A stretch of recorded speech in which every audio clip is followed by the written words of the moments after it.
Hello guys and gal! Okay, I'm gonna stop that right now, I'm so sorry. With Kislev just announced as being part of the Old World reboot, I thought now would be as good as time as any to talk about these vodka boys. Now everyone knows Kislevites are based on Russians, however I bet you didn't know that it's more specifically based upon the northernmost town Norskill, due to the fact that Norskillians also frequently ride bears, practice ice magic, and get invaded by the demonic hordes of hell. Being from Kislev sucks. They are the literal buffer between Chaos and the Empire, so every time Chaos invades Kislev, they take a massive L, especially Prague. Prague has been razed to the ground so many times that I think living in Chernobyl would be better for your health than Prague. Now you guys have been asking me my thoughts about the Old World coming back, and what I think will happen. I haven't made a video on it yet because there really isn't much to talk about, but I will explain it now briefly because I'm seeing a lot of silly gooses who think the return of the Old World means the End Times and Age of Sigmar are no longer canon, or they have their own separate canon. The return of the Old World is set a pretty long time before the End Times, about 1,000 years or so characters like Karl and Toddy won't be in it. Think of it like the Horus Heresy. They are releasing novels for the Horus Heresy now, even though the current canon is 12,000 years later. Just like how the Horus Heresy is focusing on the Imperium, so will the Old World focus on the Empire. Got it? Good. Today we'll go over the history of Kislev and why it sucks to live there. We'll also cover some of their main characters and what happens to them during the End Times. Let's get into it. Long ago, when Chaos wasn't a thing and Sigmar was yet to crash land on the planet, Kislev did not exist. The people who were soon to become vodka butt-chugging Russians were once a nomadic tribe upon the steppes. They were called the Gospodar and were neighbours to the now Chaos-aligned Norscan tribes. They were masters of horsemanship as well as brewing vodka. They all changed when the Fire Nation attacked, Chaos attacked. Chaos poured in like a wave of hot sauce and smashed the Norscan tribes. The Gospodars aligned with the Kurgans and hung to fight back Chaos. Now when Chaos invaded the world, it lacked subtlety. It didn't have Chaos warriors or champions or anything like that, it was just horrifying monsters, so nobody was interested in joining that. However, the forces of Chaos were so powerful that they were able to penetrate the forces of the Norscan tribes and bend them to their will, all except for the Gospodars. Using their stubbornness and power of their gods, the Gospodars held where the others broke. However, they were still losing. Then randomly an ice spirit called Kislev appeared to some random shaman chick and said, "Hello my friend, I'll make you overpowered if you lead the Gospodar to a frozen wasteland to the west." And she was like, "Sweet as, spirit lady," and united her people and led them to what now is known as the lands of Kislev. You might be like, "Hey, what a nice lady, hell yeah," but actually no, the Gospodars were assholes, and when they reached Kislev they began massacring the native population there, and they also invaded the Empire. Eventually their Ice Queen shaman was like, "See ya," and went north to go do something obscure, leaving her daughter in charge. Her daughter ended the invasion of the Old World, set up a kingdom, built Kislev, killed a few more people, and voila, vodka. Kislev would go on to flourish for the next 750 years, as the people fought off both the Empire and Norskins, clearly distinguishing themselves as their own sovereign nation, not some offshoot of the Empire that Total War would have us to believe.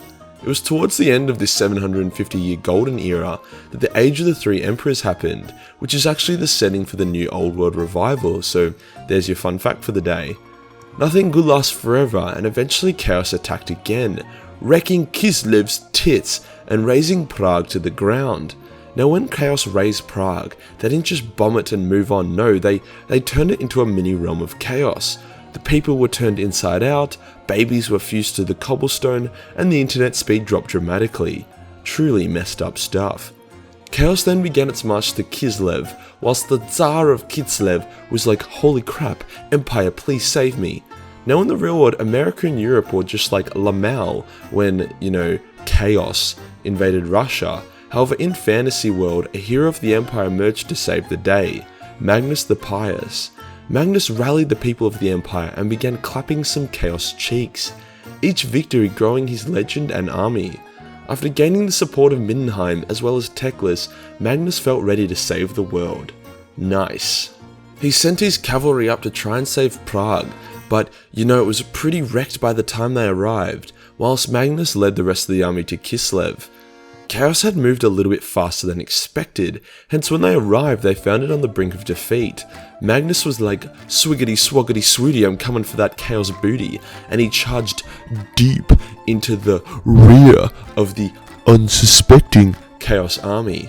Soon after that, the cavalry of Kislev arrived and joined in on the Bukaki, whilst the defenders of Kislev didn't want to get left out of the fun, so they sallied forth. Yeah, Chaos died pretty hard. As Kislev was Chaos's punching bag, they did not fare so well after the war. Prague was completely destroyed and purged of chaos, Kislev lay in ruins, and to make matters worse, the next leader of Kislev was a vampire. Rough. It took many generations of complete failure and genuine third world country specs before Kislev finally found a strong leader, in the form of Boris Bokar, named after the Bukaki that took place by the forces of order against chaos all those years ago. Boris spent his early years purging the monsters from his lands and reviving old Kislevite traditions, such as riding bears and drinking vodka. I'm not actually joking about the riding bears part. Boris entered into the forest alone to go tame a bear, which seems pretty irresponsible for a leader to do, but you know, Kislev. He found the biggest bear ever, and he decided to try wrestle it. The wrestle lasted a full day with neither Boris nor the bear taking each other out. Eventually a wolf pack attacked, and Boris and his new bear bro fought them off together, with Boris taking some pretty gnarly wounds. He passed out, however the bear was like, "Kislev," and protected him. Some time later the Kislevite scouts found him with the bear still guarding him. Only when Boris awoke did the bear let them help him. Now with a massive bear, Boris finally was able to restore Kislev to its former glory, sadly dying in a battle against the Kurgan hordes as he charged too deep into the enemy forces. Don't worry, his death was super badass, and his bear survived and then went on its own personal jihad to murder chaos.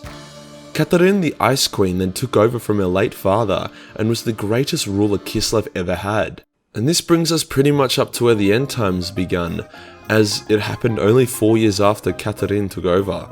Pretty rough for her. Like the Shaman Queen of old, Katarin was a god tier ice mage, so that's pretty neat. Now before we get into the end times, I want to go a little bit deeper into Kislev's society, as Kislev was never a main faction, their law isn't super fleshed out, but that's okay. With their government system, as we have said, Kislev is ruled by a Tsar or Tzarina, which is Kislev for king or queen. However, despite this, each city in Kislev is so removed from each other that while they are one nation, they have their own rules and laws and customs. As they're always on the brink of being annihilated by chaos, the nation works pretty well together, with no real rebellions. Since Katarin's rise to the throne, she's been a little bit more hands-on than usual, ensuring the unity of Kislev and using secret police to execute anyone who seeks to overthrow her or doesn't like her choice of slippers for the day. This part actually does sound exactly like real-life Russia. There are a few funny rules that Katarin has when you're in her presence. Firstly, you cannot turn your back to the Ice Queen, nor can you back away from her. You cannot sit in her presence unless you are missing legs. You cannot stand behind her. I bet she misses doggy style. Your head cannot be higher than her head, however she's pretty tall so not too much of an issue. Also means she gets eaten out a lot more. You also cannot talk to her unless you are of noble blood or she invites you to. And finally, her personal bodyguards are exempt from all these rules, so maybe she can take dick in the ass after all. Since Magnus saved their ass, Kislev has always been friends with the Empire as well as the dwarves, due to the Dawi being all-round chillers. Now there's a fair bit of intricate politics within Kislev, but I'm not Ark Warhammer, and no one cares about made-up politics, so instead let's look at the race war that's taking place within Kislev, because that's way more fun. Now the people that Kislev originally massacred to take the lands off were called the Ungals, and over time they were assimilated into Kislev society, as it is standard practice when a superior nation invades an inferior nation and overtakes it. The Ungals as such had their own areas, laws and customs, which is, then their customs and laws were stupid. For example, if someone commits a crime against an Ungal, the Ungal is allowed to inflict the punishment upon someone related to the criminal, if the criminal is not handed in. This is rough in itself, but when you account for their definition of related to, it gets a lot worse. Basically, they consider all foreigners as all related, so if a Stirlander comes and visits, rapes some poor girl, then buggers off, the uncles will then grab the nearest Tillian merchant and brutally execute him, despite them knowing he has actual no relation to the Stirlander at all. This actually happened, by the way. In these circumstances, I totally support the genocide of the Ungol, as they are indeed the inferior race. Now let's take a look at Kislev's short and violent endtime story. When Archaon led his Chaos host to once again invade the world, he absolutely stomped the tits out of Kislev, tearing the entire nation to shreds in only a matter of days. Prague once again became hell on earth, however the people were probably used to it by now. The city of Kislev fell and the Ice Queen made her last stand to allow some of her people to escape. Despite her epic use of ice magic, she was eventually killed. It seems like she killed herself and took a bunch of chaos with her, as otherwise she would have ended up as Sigvald's cum dump. By the time the Emperor heard of what was happening to Kislev, it was all but destroyed, with only Erengrad holding on, and that was just mostly due to it not being in Chaos's direct pathway. The city of Kislev became Sigvald's pleasure palace, where he basically just spent all day raping and eating the prisoners they had captured. Boy, I am glad that Throg killed that little Shizen. And that does us for today, guys. All the lore of Kislev that anyone will ever care about. I'm actually quite excited for them to return in the old world, and I expect them to get really fleshed out there. They have the potential to be a really interesting faction, they just need that extra love and attention. As a part of a bet with Legend of Total War, I'll be streaming as the Warriors of Chaos this Sunday 3pm Washington DC time, or 8pm UK time, on YouTube on Legendary difficulty. If I'm able to survive 100 turns and also raise Khazrak Az Karak to the ground, then I get 200 USD. It'll be the hardest thing I'll ever attempt all year, so get down and support your boy. If you want to support my demonetized ass further, then jump on Patreon. Only $1 gives you access to everything, including a boatload of lewd Warhammer artworks. Join the Discord for more memes, and I'll see you guys in the next one. Peace.